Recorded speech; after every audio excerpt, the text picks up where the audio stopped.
ایک سمے کی بات ہے، ایک چھوٹے سے گاؤں میں ایک پیاری سی بچی رہتی تھی۔ نام تھا مسٹی۔ گول چہرہ، چمکیلی آنکھیں اور دو چٹیاں۔ مسٹی دیکھنے میں تو پیاری تھی، لیکن اس کی سب سے بڑی پہچان تھی اس کی جگیاسا۔ مسٹی ہر چیز کے پیچھے کی وجہ جاننا چاہتی تھی۔ صبح سورج اگتا تو وہ پوچھتی، ماں، روز سورج ایک ہی دشا سے کیوں نکلتا ہے؟ بارش ہوتی تو کہتی، بادل پانی کہاں سے لاتا ہے؟ اور کبھی کبھی تو پوچھتی، ہم سپنوں میں اڑ سکتے ہیں تو اصل میں کیوں نہیں؟ اس کے سوالوں کا کوئی انت نہیں تھا۔ ماں ہنستے ہوئے کہتی، تو ایک دن بڑے ہو کے ویگیانک بنے گی۔ اور دادی اسے کہتی، لیکن ہر سوال کا جواب کتابوں میں نہیں، زندگی میں ملتا ہے۔ ایک رات مسٹی کی دادی گھر کے باہر بیٹھی ہوئی تھی اور مسٹی ان کے پاس لیٹی ہوئی تھی۔ دادی روز کی طرح کہانی سنا رہی تھی، اس بار ایک رانی کی کہانی جو کتابوں سے بات کر سکتی تھی۔ مسٹی کی آنکھیں چمک اٹھی۔ اس نے پوچھا، دادی، کیا سچ میں کتابیں بول سکتی ہیں؟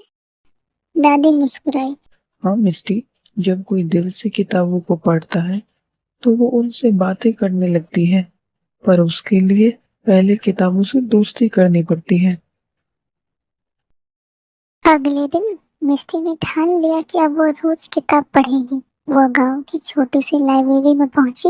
وہاں پرانی لکڑی کی الماریاں، کتابوں کی مہک، شانتی کا ماحول تھا۔ مسٹی کو وہ جگہ کسی خزانے کی طرح لگی۔ ہر دن وہ ایک نئی کتاب چنتی، کبھی جانوروں پہ، کبھی پیڑوں پہ، کبھی تاروں پہ۔ کتابیں اس کی دوست بنتی جا رہی تھی۔ ایک دن مسٹی کو لائبریری میں ایک کتاب ملی جو کہ باقی کتابوں سے کافی الگ تھی۔ مسٹی نے سوچا کہ میں اس کتاب کو پڑھوں گی، اور اس نے اس کتاب کو لے کر بیٹھ گئی۔ اس کتاب پہ لکھا تھا، جادوئی رہسیوں کی کتاب، کیول سچے دل والوں کے لیے۔ جیسے ہی مسٹی نے اس کتاب کو کھولا، اس کتاب سے روشنی نکلنے لگی۔ چاروں اور چمکتا پرکاش پھیل گیا۔ ہوا میں خوشبو سی آ گئی اور ایک دھیمی سی آواز آئی، سواگت ہے جگیاسو مسٹی، اب تم گیان کی یاترا پہ ہو۔ اس کتاب میں 3 رہسیہ چھپے ہیں جنہیں حل کرنے کے لیے تمہیں دماغ، دل اور ہمت تینوں کا استعمال کرنا ہوگا۔ مسٹی ایک دم چونک گئی، پر ڈرنے کی وجہ اس کی آنکھوں میں اتساہ تھا۔ پہلا رہسیہ، سوکھا پڑا گاؤں۔ مسٹی اچانک خود کو ایک عجیب جگہ پہ کھڑا پاتی ہے۔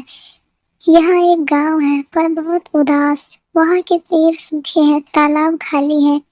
وہاں ایک بوڑھے بابا سے پوچھتی ہے، یہاں سب اتنے پریشان کیوں ہیں؟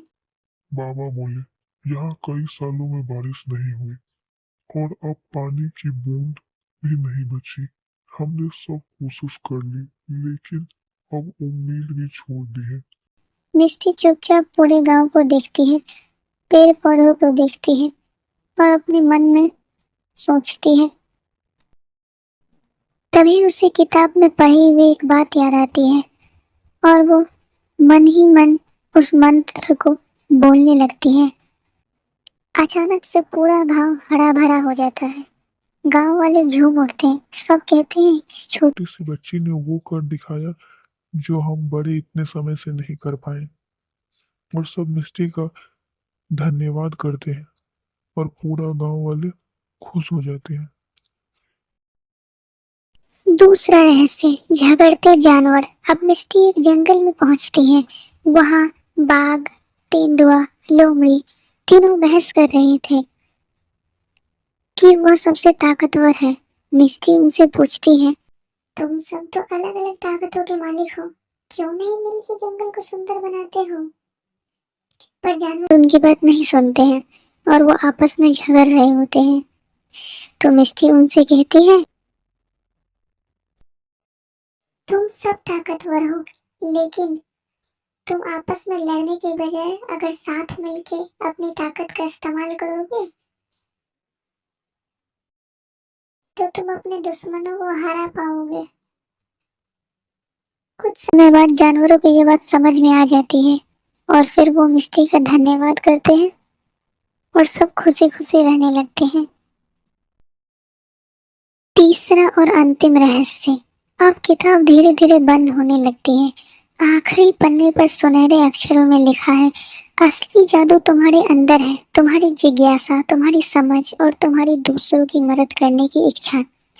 مسٹی کی آنکھیں پھر سے کھلتی ہیں۔ وہ واپس لائبریری میں ہے، سب کچھ ویسا ہی ہے، لیکن اس کے اندر ایک نئی آتم وشواس ہے۔ اب وہ روز کتابیں پڑھتی، کہانی بناتی ہے اور گاؤں کے بچوں کو سکھاتی ہے کہ جواب صرف کتابوں میں نہیں، دل میں اور کرم میں بھی ملتے ہیں۔